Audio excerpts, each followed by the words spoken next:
उपवासाला रोज 30 साबुदाणा खिचडी खाऊन कंटाळा आलाय का? तर आज मी तुम्हाला दाखवणार आहे एकदम क्रिस्पी, टेस्टी आणि अगदी 2-3 साहित्यामध्ये बनणारी उपवासाची वरईची पुरी. ही पुरी इतकी छान लागते की उपवास नसतानाही खावीशी वाटेल. आणि 1 हफ्ता ही पुरी तुम्ही आरामशीर एअरटाईट कंटेनरमध्ये स्टोअर करून ठेवू शकता. तर पुरी बनवण्यासाठी सगळ्यात आधी पाहूया आपल्याला लागणारं साहित्य. तर या ठिकाणी मी 2 ते 3 कप एवढे वरईचे तांदूळ घेतलेत.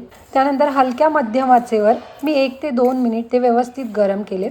जास्त गरम नाही करायचे, थोडे लालसर होईपर्यंत गरम होऊन द्यायचे. आणि गरम झाल्यानंतर मग ते आपल्याला व्यवस्थित थोडेसे थंड करून मग मिक्सरला बारीक करून एक फाईन पावडर तयार करून घ्यायची आहे. म्हणजे तुम्हाला पिठासारखं टेक्स्चर भेटलं पाहिजे, या पद्धतीने तुम्हाला मिक्सरमध्ये हे वरईचे तांदूळ बारीक करून घ्यायचे. आता या ठिकाणी तुम्ही साहित्य पाहू शकता. मी 7 ते 8 उकडलेले बटाटे घेतलेत. त्यानंतर मिरचीची पेस्ट करून घेतली आहे, मिक्सरला बारीक करून घेतल्यात हिरव्या मिरच्या. आणि त्यानंतर वरईचे आपण जे तांदूळ बारीक करून घेतले होते ती पावडर घ्यायची आहे. आता आपल्याला डो तयार करून घ्यायचा आहे याचा व्यवस्थित पुरी बनवण्यासाठी. तर त्यासाठी मी काय केलं आहे की जे आपण उकडलेले बटाटे घेतले होते ते मी या ठिकाणी व्यवस्थित असे किसून घेते. आता किसून यासाठी घेते कारण की बटाटे व्यवस्थित सेपरेट होतात आणि मग त्यामध्ये आपण वरईचं तांदूळ एकदा मिक्स केलं ना की त्याचा डो खूप छान तयार होतो. म्हणून मी या ठिकाणी बटाटे आवर्जून किसूनच घेते. आता थोडासा तिखट स्वाद येण्यासाठी मी या ठिकाणी हिरव्या मिरच्या, ज्या तिखट हिरव्या मिरच्या होत्या त्याची पेस्ट करून घेतली आहे, मिक्सरमध्ये बारीक करून घेतल्यात. आणि आता हे तिन्ही मिश्रण मी मिक्स करून घेतलेत आणि चवीनुसार मी मीठ ॲड केलं.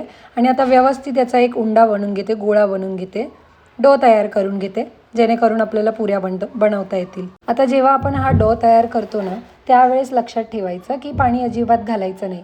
कारण की जेव्हा आपण डो तयार करायला घेतो, पीठ मळायला घेतो आणि व्यवस्थित मिश्रण मिक्स करतो तेव्हा काय होतं की त्याच्यामध्ये आपोआप हलकं हलकं पाणी सुटत जातं आणि त्यामुळे तो डो एकदम व्यवस्थित तयार होतो. त्यामुळे आपल्याला पाण्याची गरज लागत नाही. पण जरी तुम्हाला वाटलं जर डो सुका होत असेल तर थोडंसं पाणी तुम्ही ॲड करू शकता त्याच्यामध्ये. पण मी शक्यतो पाणी ॲड करत नाही कारण की मला त्याची गरज लागत नाही.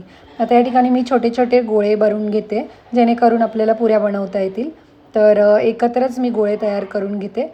त्यानंतर गोळे बनवून झाल्यानंतर मी त्याला थोडंसं तेल लावते जेणेकरून आपण जेव्हा पुऱ्या लाटायला घेतो किंवा पुऱ्या थापतो हाताने, दोन्ही पद्धतीने तुम्ही करू शकता, तेव्हा ते जे पीठ आहे जो आपण डो तयार केला होता ते तुमचं जे पळपट असतं त्याला चिटकत नाही आणि त्यामुळे पुऱ्यासुद्धा खूप छान बनतात आणि कुठेही तुटत नाही किंवा कुठेही फाटत नाहीत. आता मी या ठिकाणी एकावर एक पुरी तयार करून घेतली आहे. तर तुम्ही दोन्ही पद्धतीने पुऱ्या तयार करू शकता. तुम्ही लाटूनही बनवू शकता किंवा तुम्ही हाताच्या मदतीने अशा थोड्या थोड्या थापूनसुद्धा पुऱ्या बनवू शकतात. तुम्हाला जसं सोयीस्कर वाटेल तसं तुम्ही बनवू शकता. त्यानंतर मी या ठिकाणी मध्यम आचेवर तेल गरम करायला ठेवलं आहे आणि आता आपलं तेल व्यवस्थित तापलं आहे. आपण कुठल्याही प्रकारच्या पुऱ्या तळायला घेतो ना तेव्हा आपण तेल मध्यम आचेवरच ठेवायचं, कारण की जेव्हा आपण पुऱ्या तेलामध्ये तळायला घेतो तेव्हा त्या करपत नाही आणि दोन्ही साईडने व्यवस्थित तळून निघतात. छानपैकी कुठल्याही बाजूने कच्च्या राहत नाहीत. त्यामुळे मध्यम आचेवर तेल गरम करायला ठेवायचे. आता या ठिकाणी मी एका मागोमाग एक पुऱ्या ॲड करत चालले, तेलामध्ये टाकत चालले. तर या ठिकाणी मी 5 ते 6 पुऱ्या एकसाथ तळू शकते एवढं तेल मी घेतलं आहे कढईमध्ये. आता तेल गरम करायला ठेवल्यानंतर एक पुरी टाकून तळून घेतली आहे, चेक करायला की तेल व्यवस्थित गरम झालं आहे की नाही. आणि त्यानंतर आता व्यवस्थित मी पुऱ्या तळून घेते.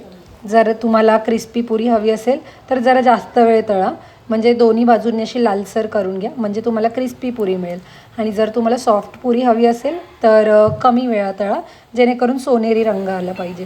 त्यामुळे काय होतं, पुरीसुद्धा सॉफ्ट होते, फुलते आणि खायलासुद्धा तुम्हाला जास्त कष्ट लागत नाहीत. तेच जर क्रिस्पी पुरी खायची असेल तर मग तुम्ही थोडी जास्त वेळच तळून घ्या त्याला. आता हे बघा, तुम्ही पाहू शकतात किती छान पुऱ्या फुगलेल्या आहेत आणि काही पुऱ्या क्रिस्पीसुद्धा मी बनवल्यात. तर हे एकदम परफेक्ट कॉम्बिनेशन वाटतं मला.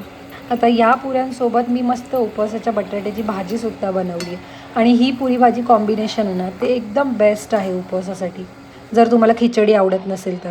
आणि बेस्ट सोबतच हे हेल्दीसुद्धा आहे, त्यामुळे हे खूप बनवायलासुद्धा इझी आहे आणि खायला तर एकदम पौष्टिक आहे. आता थोडेसे टिप्स.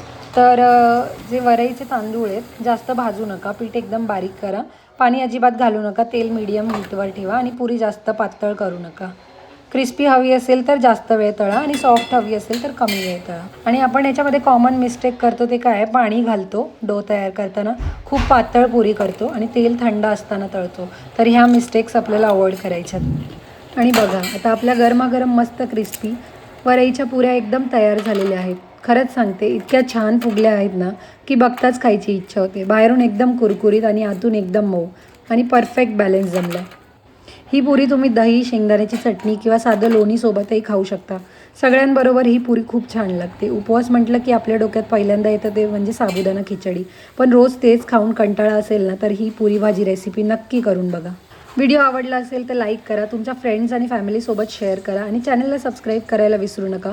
बेल आयकॉन पण नक्की प्रेस करा. अशाच टेस्टी रेसिपीसाठी आपण भेटूया पुढच्या व्हिडिओमध्ये. तोपर्यंत खुश राहा, हेल्दी राहा, कुकिंगचा आनंद घ्या. जय महादेव.